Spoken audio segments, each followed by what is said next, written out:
I recently lamented that the Democratic Party's embrace of anti-Semitism was helping Donald Trump get off the hook for referring to white nationalists rioting in Charlottesville as very fine people. I expected, and received, furious replies from Trump supporters who deny that the president ever said any such thing. This has become official dogma on the Trump-supporting right and has solidified into a name, the Charlottesville Hoax. Steve Courts recently called it that, drumming the message home by calling it a damnable lie, a calumny, and a willful deception. I was not surprised to see the Federalists' Molly Hemingway link to this approvingly and pontificate. I have personally witnessed how difficult it is for smart, thoughtful people to accept what Trump actually said, instead of what they remember him saying. But it's really important that we speak accurately here and criticize for real things, not fake. Personally, I found this deeply ironic, because I watched in disbelief over a period of about a year as my then colleagues at the Federalist did precisely that, rewrite this story in their minds to create a more palatable version that would fit comfortably with their support for Trump.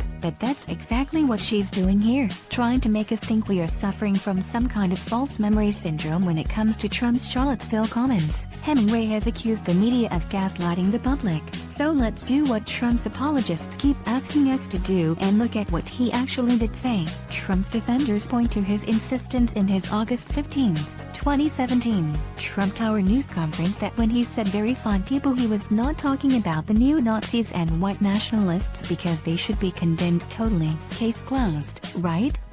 The problem is that Trump is not a very reliable source on what he is and is not talking about, and he had in fact just been talking about white nationalists. Let's take a closer look at that transcript and see exactly who he was referring to when he was talking about very fine people. Here's the actual very fine people comment. You have some very bad people in that group. You had people in that group. Excuse me, I saw the same pictures as you did, but you also had people that were very fine people on both sides. You had people in that group that were there to protest the taking down of, to them, a very, very important statue and the renaming of a park from Robert E. Lee to another name. So when he says very fine people he is referring to a specific group of protesters, and not only does he keep emphasizing this, but he gets more specific about them. Not all of those people were white supremacists, by any stretch, but not all of those people were neo-Nazis. Believe me, those people were also there because they wanted to protest the taking down of a statue. Robert E. I noticed that Stonewall Jackson's coming down. Lee. So this week it's Robert E. Lee. I wonder, is it George Washington next week? And is it Thomas Jefferson the week after? You know, you really do have to ask yourself, where does it stop? But they were there to protest. Excuse me, you take a look. The night before, they were there to protest the taking down of the statue of Robert E. And later in the press conference, there were people in that rally. And I looked the night before. Me, if you look, there were people protesting very quietly the taking down of the statue of Robert E. I'm sure in that group there were some bad ones. Me, the following day, it looked like they had some rough, bad people, neo-Nazis, white nationalists, whatever you want to call them. But you had a lot of people in that group that were there to innocently protest and very legally protest, because you know, I don't know if you know, they had a permit. He keeps going back to this idea that there was a separate group of protesters that weekend in Charlottesville, ordinary people who merely opposed the removal of Lee's statue, and he keeps giving that group a specific time and place. In Charlottesville the night before, that is, the night of Friday, August 11th. Courts claims that Trump's fine people on both sides observation clearly related to those on both sides of the Confederate monument debate. In other words, it was just a vague, general observation that good people can disagree on the issue. But as we just seen, that's not what Trump was saying. He was referring to a specific group of protesters present in Charlottesville on the night of August 11th. And this was the context in which Trump denied that he was talking about white nationalists. And you had people, and I'm not talking about the neo-Nazis and the white nationalists, because they should be condemned totally, but you had many people in that group other than neo-Nazis and white nationalists, okay? And the press has treated them absolutely unfairly. Alright, so who are these people who were just there to protest the removal of the statues? Who was the group protesting the night before?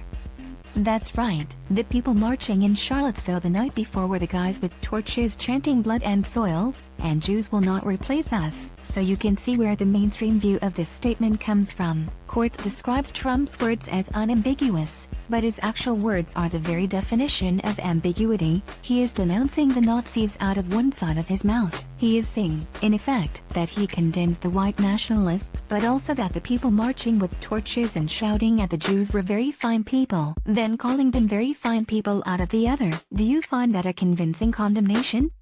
Would you find it convincing if any other politician said it? What if there really was another group of protesters there that day? No such group exists, and that's who Trump was referring to?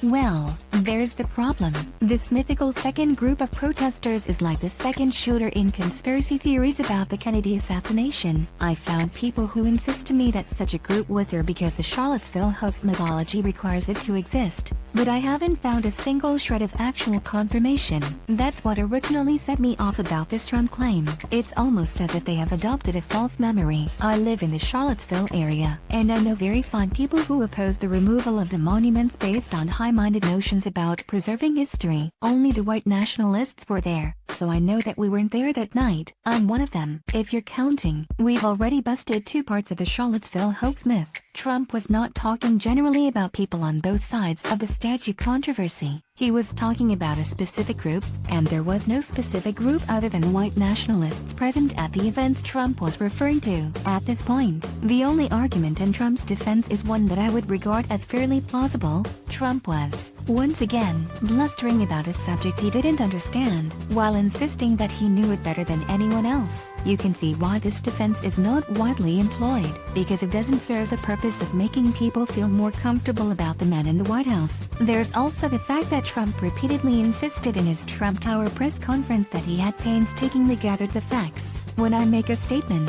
I like to be correct. I want the facts, he repeated. Unlike you and unlike the media, before I make a statement, I like to know the facts. But what really gives the game away is when Trump insists that the very fine people who were there to protest had a permit. There was only one protest permit issued that weekend, and it was well documented because there was a court battle over it. That wasn't for the Friday night's Tiki Torch Nuremberg, which was unannounced, but for the Unite the Right rally on Saturday. So were there fine people on both sides of the permitted rally? Let's take a look at which parts of the right this rally was supposed to unite. One source describes them as the alt-right, neo-Confederates, neo-fascists, white nationalists, neo-Nazis, Klansmen, and various militias. In other words, different variations on the theme of white nationalism.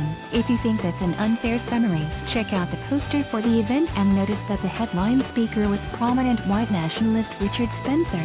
So this was not some kind of big tent rally for supporters of the monuments that just happened to be hijacked by white nationalists. It was a rally organized specifically by and for white nationalists, which is why the Virginia ACLU had to go to bat for their right to protest. The best, the very best, one could say about Trump's comments on Charlottesville is that he did not intend to praise Nazis but merely blundered into a statement that ended up being disastrously ambiguous. The Trump Tower press conference was his third public statement about Charlottesville, which was necessary because he had already bungled the first 2. Yet this was hardly the first time. His wishy-washy first statement, in which he blamed the violence in Charlottesville on hatred, bigotry, and violence on many sides, had set the tone. We all know that a president who was basically competent and gave a damn could have delivered an unambiguous condemnation of white nationalism and appeal to unifying American values. The fact that Trump couldn't do this implies to me that he didn't really care all that much about the subject. We know because we've seen it before. In fact, throughout his whole Trump Tower press conference, he kept begging the reporters to ask him questions about infrastructure spending. That's why Trump's Charlottesville statement deserves to be remembered as a dangerous sign. He clearly wanted to talk about something, anything else. It shows the corruption in Trump's outlook on the world that makes him unwilling to deal with a clear threat to American values,